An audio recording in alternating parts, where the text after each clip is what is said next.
lithium. Then the next one you want to do is sodium, but you don't want your tabletop wet when you set that down. And so now I'm going to bring in a piece of sodium, and here's a handsome lump of sodium. You can take a look at that. Similar to lithium, but not exactly the same, because if you look at it closely, again, I'm making sure I don't have any water on my forceps. And you'll see why in a second, why I don't want it wet. But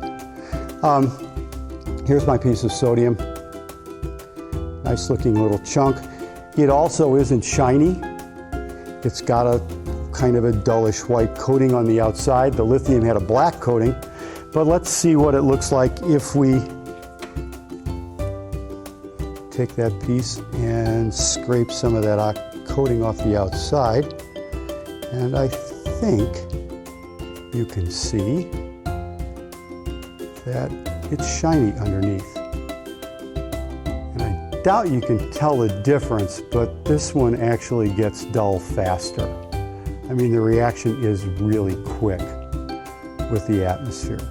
But we can illustrate that better a slightly different way. So now I've got a small piece. I want to check out conductivity. So I'll bring my conductivity apparatus back in, and I guess dull the lights briefly here, and then we'll set the conductivity apparatus on the sodium. And in fact, it lights up. So sodium conducts electricity, but we're seeing some similar things. Shiny, reacts with the atmosphere really fast.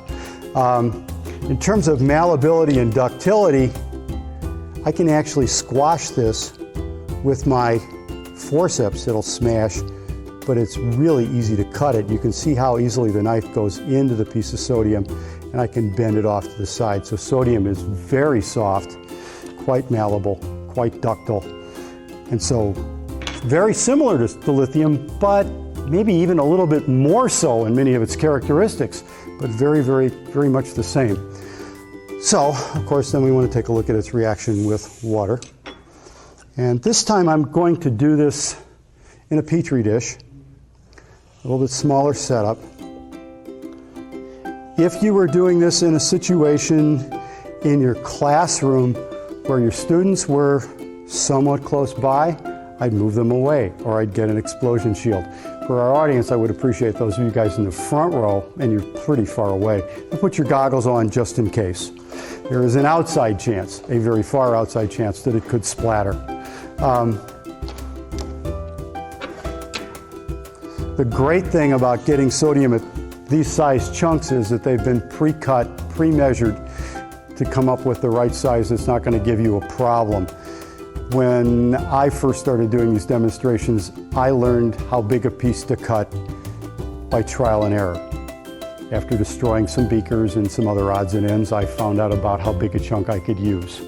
I'm going to put the phenolphthalein in ahead of time this time. Actually, I think what I'll do is ask my camera guys, is this going to be okay if it turns pink, or do you want it on white? White background, that's all right? Okay, all right, so we're set up with that.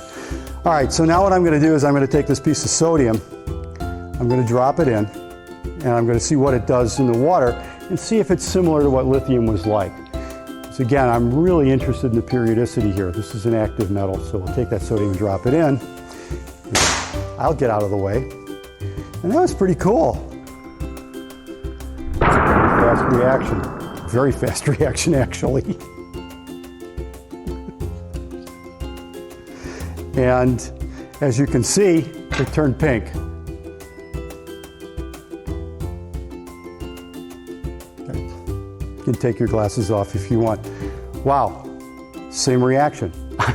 For obvious reasons, I'm not collecting that hydrogen gas, but you heard it go, you heard it explode. It just blew up as it took off and got warm, it popped and exploded a little bit. Another kind of interesting thing here, and I think you might have been able to see it, especially on the camera situation, that piece of sodium melted. You see how it got nice and gray and rounded?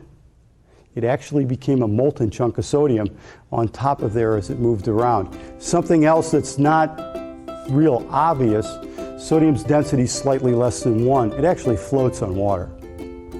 Although in this case, it was held up not only by the fact that it's a little bit less dense than water, but also by the fact that the hydrogen gas that was being produced was underneath the sodium. That's actually why it popped, because that hydrogen gas trapped underneath it got nice and hot enough so that it released and took off. So now I'm going to clean this up real quick, and we'll take a look at the next one. But I need to get the water out of the way, obviously, because I certainly don't want to set this on a wet spot here.